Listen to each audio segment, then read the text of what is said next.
Hi everyone, I'm Matt DeYoung with Breakthrough Leadership. A while back, I was at a leadership conference and it was called Alignment. It was hosted by a company named Aspen Group, and we had a break for lunch.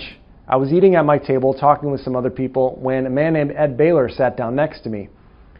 And we had a great conversation. As it so happens, Ed is the CEO of Aspen Group, which was the host of the conference, along with two other companies that he runs, FBI Buildings and Summit Livestock.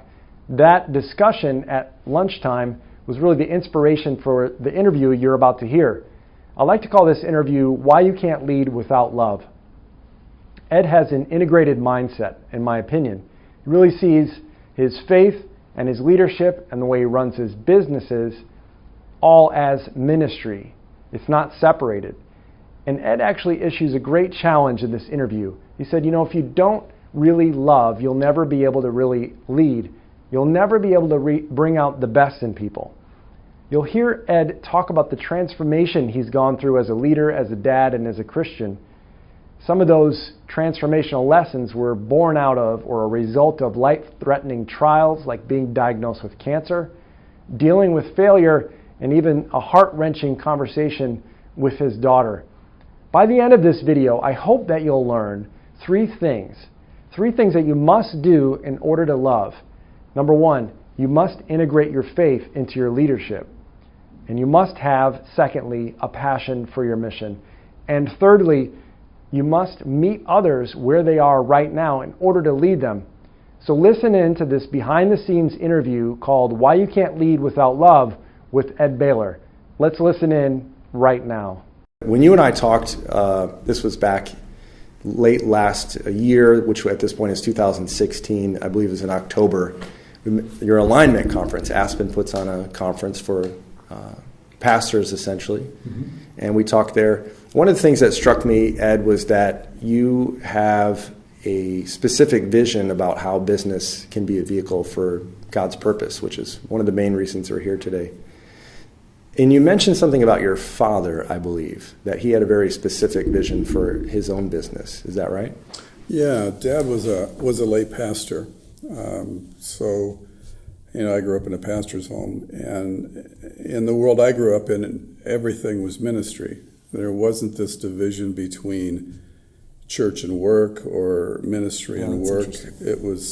Everything was ministry. I mean, whether you were at a restaurant talking to a waitress or a businessman or at church, a vendor at work, in Dad's mind and the way he behaved and the way he treated people, everything was ministry. And everything was about having an impact on people, making a difference, touching people's lives, that kind of thing. So that was the environment I grew up in, and I just assumed that that's the way everybody saw it. Yeah, you couldn't remember anything different per se. That was the way you did life. An integrated faith. It was an integrated faith. One of the things that I saw on Aspen's site that you mentioned was the idea of multiplying talent to better help people find their way back to God. I thought that was an interesting leadership perspective. What does that mean to you? Well, all of us have a unique gift or unique talent. You see that in 1 Corinthians 12, and you see it in Ephesians 4. The concept or the thought of unique gifting or unique talent. And Peter Drucker, in a book that he wrote, he was one of the business gurus, one of the big business gurus of all time. He wrote a book in the 60s called The Effective Executive. And it was and he was a Christian man too, which was interesting. And you could see it in how he thought about business as well. But in that book, he talked about focusing on strengths. And, many times we focus on weaknesses of others. I mean, it's kind of an instinctive thing to do. We get over-focused on our own weaknesses. And he talked about the importance as a leader of focusing on people's strengths and getting them in a place where their gifts made a difference, where their gifts worked. And there's something very rich in that, and there's something very, to me, it's a responsibility. It's a godly thing, helping people understand how they're gifted and getting them in a role where their gifts just naturally play out and they make a difference. They make a difference with others. And not only does it leverage the talent in your organization in important ways, but it transforms the life of the person, because you get them in a place where they gain energy. They don't become exhausted every day trying to do something that doesn't fit. And that could be something they never experienced before. Most people don't know how they're gifted. Yeah, that's Most people don't. There's few people that come to your organization, at least to ours, that really understand how they're wired and where they fit. Mm-hmm. And when you can unlock that understanding in the mind and heart of a person, you've done them a very, very special thing. Mm-hmm. So these two ideas of multiplying people's inborn created talents, and then ministry not being separate but being integrated with every aspect of your life, I take it this has had a significant impact on how you operate minute by minute as a CEO. Is that true? Yeah, it's interesting too when you completely blur the lines between your personal life, your Christian life, and your work life, right? That's all one. There is no difference. You're playing a role. And I think as business people, we get our identities tied up in being a business person or a CEO or some title. And I think we've got to really step back from that to be effective at what we're talking about, because really we're all just playing a role for a time. It's just a role for a time, right. And we hand it all off to somebody else. Mm-hmm. So the question is, as Christian men or women, what is really our role? And our role is about touching people's lives. Our role is about blessing people's lives. It's about opening up people's lives. So in a business context, one of the most powerful ways that I've experienced that you can do that is to really help them understand how they're gifted and get them in a place where that makes a difference, which not only transforms a person, but it transforms the business, right? Because people are doing what they're naturally, instinctively good at. And they get it when they are, right? Yeah. It not only changes their attitude and their spirit at work, it changes their attitude and their spirit when they go home. Mm-hmm. It changes their attitude and their spirit as a parent. Mm-hmm. It's amazing what starts happening, all the way through. And of course, this plays out in churches too. As we work with churches in Aspen Group, it's the same dynamic, and there's a lot of church leadership teams that don't understand this stuff very well. Mm-hmm. And they're not getting people in the right place. Right. But if you're working with a group of transformed people, it's pretty hard for the organization not to be transformed as well. Mm-hmm. That's a powerful Absolutely. Concept. Absolutely. So let's go back a little bit. What was the first business that you started in? Was it FBI buildings? Yeah, my dad started at FBI buildings in the late 50s. Okay. So I graduated from Purdue in the late 70s. So I was part of a second generation that came back to the business. So I had two brothers, myself, and two brother-in-laws that ended up coming back to the business, and we all worked together for like 30 years, which is a complex challenge in itself. But a lot of what I learned about even gifting, whatever, is trying to work in a family environment and making sure that even we as siblings were in the right place in the business. Mm-hmm. And it's a challenge. I think we as people get way too influenced by titles instead of focusing on, how are we really wired and what were we really called to do, and be at peace with that and do that with everything that we have. Yeah. One of the things I hear you say is that if you have the right talents and those have been nurtured, then when you get the title, it fits because you're in your gifting, you're in your strength. Do you think that's accurate? For sure. What's even more interesting, when you get the title, you don't even care. That's powerful. That's not what it's about. Right. And what's really interesting too, and Jim Collins in his book Good to Great talked about 5 levels of leadership, and he talked about the level 5 leader, and it's an interesting thing as he described it. It's been a while since I read the book, but the level 5 leader, his leadership is all around people wanting to be like him. They see something unique and selfless in that person, a bigger vision, and they're inspired to try to become that. So it's not about position, it's not about any of those things. There's a whole different level of influence, and you really can't become that kind of an influential person until you completely lose yourself in the mission, right? I mean, guys like Martin Luther King, it wasn't about them anymore. It was about something a lot bigger than them. And it's why we still talk about it. The way we like to say it at Breakthrough Leadership is it becomes contagious. It's not something your title communicates or something you're declaring. It just is who you are, and your character is contagious. Yeah. And you might find this interesting. A quick story, but 5 years ago, I was diagnosed with pancreatic cancer and given about a 10% chance to make it 12 months. So when you go through that experience, you've got, at least when you've got that bad odds, at least in my mind, I was like, I got to get ready to die. I've got to. This is it. This is the last chapter. This is how my journey ends here. And so you have to really completely let go of everything. And you got to find, at least for me, I wanted to find a peace with that because I wanted to die really well. I didn't want to die frustrated or confused or asking why and all those things. I wanted to die well, which meant I had to let go with a sense of peace and gratitude. And once you go through that, at least for me, I've never been able to pick it up again the same way. And so it reminds me of in chapter 11 in Hebrews, verse 13, that's the faith chapter where it's kind of the all-American guys, Yeah. And you get to verse 13, it says, none of them accomplished what they set out to do, which is interesting when you think about it, because you think of those guys as accomplishing everything they set out to giants do. Of the Bible, the giants, so to speak, but it says none of them accomplished their vision. And they realized they were pilgrims and strangers here. And they were in search of a bigger city or a different city. Mm-hmm. And I think we really can't become the influencers we're called to be until we can lose ourselves at that level and realize that it's just a title and it's about mission and it's just for a time. Do you remember at what point in time or what year this was that you kind of had this revelation for yourself? Cancer was the real transformative experience for me, which was 5 years ago, which is a shame. And there's many times I'm like, why can't we learn how to do that with less traumatic experience, right? Yeah.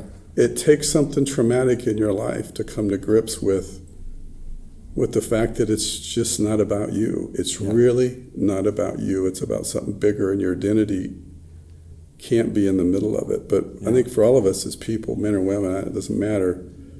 We're always trying to find an identity or to attach to.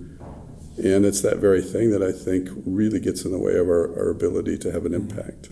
Well, you're talking about this moment in time, and granted, not everyone's going to have the same story, but this moment in time where you have a sudden sort of insight that puts you in a new direction, which is what we would call breakthrough. Mm-hmm. And then it frees you up.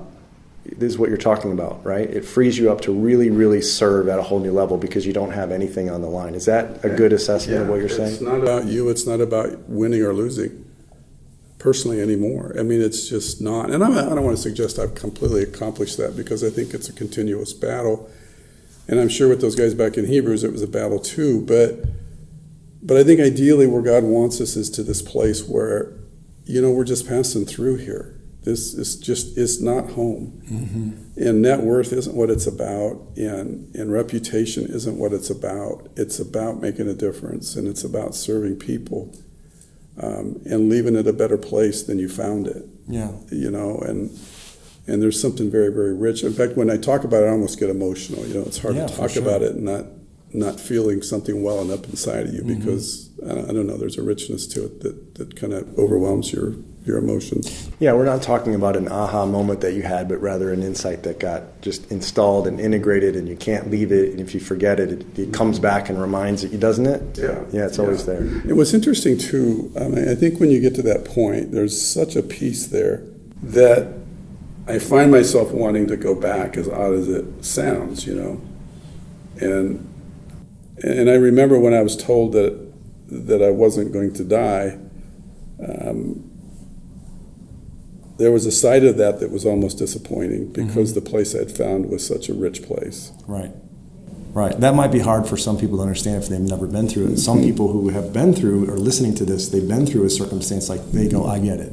Yeah. It's not that I would want that to happen, but what I got from it was so rich. Yeah. Right. And it's interesting too. You mentioned I have 7 kids, and 3 of them are in the business, and the 3 of them that aren't in the business are in the medical field, and they're doing extremely well, and they married well. And I say all that without any sense of pride. I'm just saying I'm a really lucky guy. I'm a really fortunate guy. And the companies that I've been given responsibility to lead, I like the people I work with. I love hanging out with them. I love doing what we're doing. But it's rarely a day that goes by that I don't want to just kind of go. You know? Yeah. Because you know where the real significance is. I know where the real significance is. Yeah. That's so neat. So, I mean, this is clearly a difficult lesson to learn in one's life, let alone in one's business and leadership. Would you say this is one of the hardest lessons to learn in leadership? Would you put it in that category? Just letting go of pride and serving, or what would you say is the hardest? I heard this quote a year or so ago, and it goes like this: every great leader has a painful story. That's powerful. There's a lot in that statement. Every great leader has a painful story. And I get it. What does that mean to you? To me, it's through pain and disappointment and failure that you learn to lose yourself. So many people might not admit, but I would put myself in this category of having an unrealistic mindset that being successful means no failure.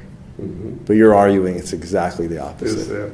It's exactly the opposite. It's counterintuitive. And you can't really become a person of influence until you lose yourself, and you can't lose yourself until you go through unbelievable pain and disappointment. And some of that could be because of failure, which I've had plenty of that too. Some of it could be because of a medical situation like I went through. Mm-hmm. But you get to the point where you can't solve the problem, right? And you learn to accept it and quit asking why. It's powerful. It's powerful. And I hope, I know what you're sharing right now. Sometimes we hear a little quip or a phrase and we overlook at the way Greg Yates, who I work with, explains it, that our receptors kind of get clogged. So I hope people are listening right now as you're giving these gems and not overlooking anything as simplistic. Switching gears just a little bit, we're in the Aspen offices right now, and one thing I've admired about you guys from a culture standpoint is you work very hard to know yourself as a company, but you also want to know the culture of the companies you're working with as clients. Why do you think that that's so important to really get to the heart of mission and culture when you're doing business in the outside world? Well, my mind is you can't have an impact on somebody or an organization without meeting them where they're at. And I heard it, I mean, at the core of effectiveness as a leader is trust, right? I mean, without trust, you can do nothing. It's huge. You know, without trust in your team, and with trust between your team and other teams, other organizations. And at the core of trust, there's 3 bullets, and this is just something I learned along the way that I've used over and over and over. And the 3 bullets are: first, you've got to be concerned about the other person's concerns, not your own. Number 2, you've got to be competent to act on those concerns. So if you don't have the competence, you've got to go develop it. Right. And the 3rd is you have to be sincere. So you're not just playing them for a purpose that's not on the table, right? But it starts with you've got to be concerned about their concerns. So the only way you can build trust to start having an impact is you have to understand what their concerns are, which means you have to understand them, which means you've got to get them feeling safe enough to really tell you what keeps them up at night, right? And this is whether it's a one-on-one relationship or a relationship with a ministry team or a relationship with a businessman, which means you've got to ask questions and listen and really, really understand. And then you got to go figure out how to help solve their problem. Yeah. It's not just listening and being empathetic. It goes way beyond that. You've got to commit to developing the skill or the ability, or finding the skill or the ability, or bringing it to the table to act on their concerns. So back to your question, you can't do any of that without taking the time to understand who the people are. Mm-hmm. And so for those that don't know, I mean, Aspen does have a very careful process that I've read about and observed to get to the heart of what concerns them and where are they trying to go and who are they and how can you help. But for those that might be saying right now, they're listening to it going, you know what, that sounds like a lot of work. That sounds like a big investment. What's the flip side of not knowing what the real concerns are and really try? I mean, is it projects aren't on time, on budget, you work with the wrong clients? It's an auction. Tell me more about that. Your services are simply an auction because you're not bringing any real value to the table. So you want to talk about what's painful. What's painful is doing work at low cost all the time and trying to figure out how to really pay the bills. Trying to figure out how to really hire good talent because you can't afford it. Right? You're chasing all the time. You're chasing instead of serving all the time. Yeah. You never have the resources to really make a difference. You never have the resources to have an impact. Yeah. It's a horrible way to live. Yeah. And many people have survived there. You can survive. You can survive. You can't It's just thrive. not fun. You can't thrive. That's good. That is really, really valuable advice. And so we're trying to cover a lot of ground here. I know that you're pressed for time. I appreciate that you are doing this interview, and I think there's some amazing insights and nuggets here that could be a breakthrough for someone listening right now. But one of the things I want to cover, because I feel like you have a great experience with this, and switching gears a little, is coming back to the topic of leadership and business being a vehicle for kingdom purposes. What's your view on, you mentioned before, faith for you is very integrated, always has been, and you didn't know anything different. What would you say to the leader right now who really sees their business as the focus being, or the outcome, profit, who's also a Christian and who cares very much about their church and their family and all those things? What would you encourage them to look differently at those things as being more integrated? Well, first of all, don't try to make your business your church. That doesn't work, right? So it's not about that. It's not trying to overtly make your business environment some kind of church environment, because people question the motive of that. It's a little confusing to them. So it's not about that, but it's about treating people as God's creation, treating people as unique and somebody that needs someone to love them. I've always heard this phrase, and I heard this phrase once, and I loved it from the first time I heard it. You can't lead if you don't love, right? Because people know. You can't build trust if you don't love. Right. So in 1 Corinthians 13, is the love chapter, of course, I love the part of that phrase where it says, love doesn't seek its own. So you can't lead if you're seeking your own.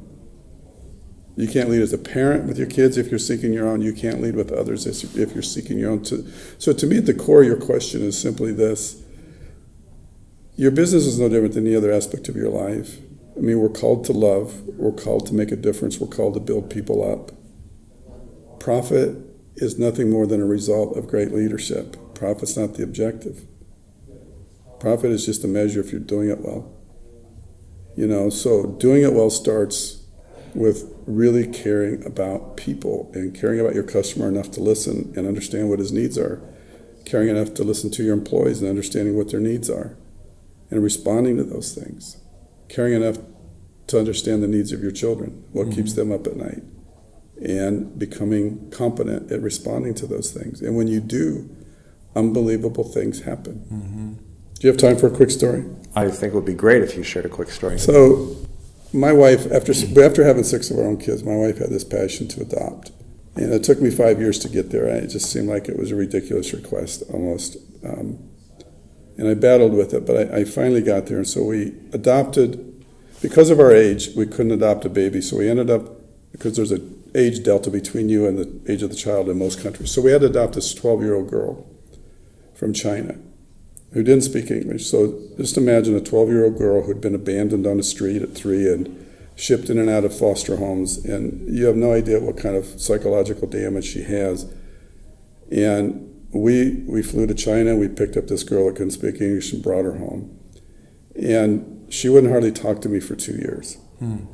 And the first year I was kind of like, yeah, whatever, I got so much going on with 6 other kids, it's fine, it's kind of a Nets project. The second year it started getting kind of awkward because when company would show up, it was obvious that we weren't connected. And so I started challenging her to make an effort to build a relationship with me. And I told her I had 4 other daughters, I know what it takes to raise a girl, and you're going to need a dad when you're 18, and blah, blah, blah, blah, blah. And just nothing, no response. And so as it went on, I started getting frustrated. I remember one day I wasn't like raising my voice or anything. I was just really challenging her. I was like, Mia, at least you could do is respect me. Her name's Mia. And I was challenging her pretty aggressively. And she looked at me without any emotion. She said, I think God brought me here more for you than for me. Wow. And the world stopped. Yeah.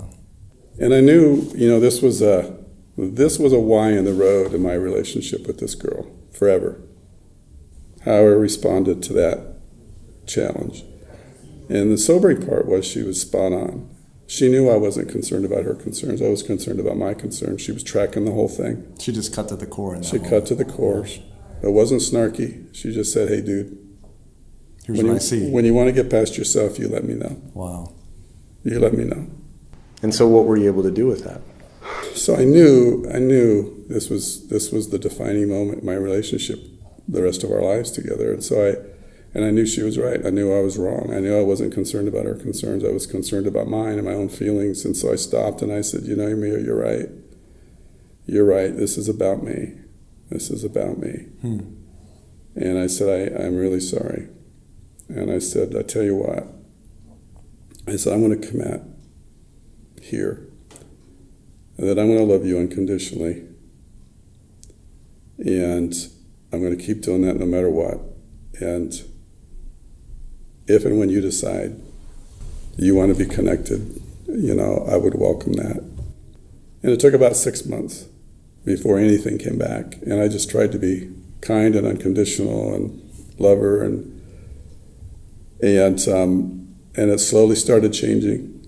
And this was like 3 years ago now. And last year we took her back to China. It was her 5-year anniversary after we adopted her. And I remember standing on the Great Wall and shooting a picture of my wife and another one of our daughters and Mia. And she was showing me the heart sign and the photograph. That's amazing. It's an amazing transformation. We got there. That's awesome. That's awesome. And it reminds me of what you were saying earlier, how we make it too complicated. That story of you and Mia, correct? Reminds me of just how God, our Father, waits for us and doesn't push. He could, and he could demand respect and honor and glory and all these things, but he waits. And there is the beauty of the story, isn't it? Yeah. But you can model that in your leadership, in your business, in your life, in your family, anywhere. Anywhere. It's the same in any of those arenas. It doesn't change. Yeah. You can't lead if you're seeking your own. It's so good. I feel like there's already so much here in this interview, and Ed, again, I appreciate your time. But I like to ask this question because it's always surprising, just in closing, what people say. I'm sure you get asked a lot of questions about leadership. I've asked some of my own today. But what's like one question that no one ever asks, and you go, man, people are asking the wrong question. I wish they would ask this question, because I would love to talk about that. Is there one thing that you feel like people never ask, but you wish that they would, about business or leadership? People never ask questions like, how do you get past yourself? Or what does it take to get past yourself? Or it's rarely do people ponder that side of it. And the reality is, to be a great leader is a painful journey. It's like I said earlier. It's not about success. It's about working through failure.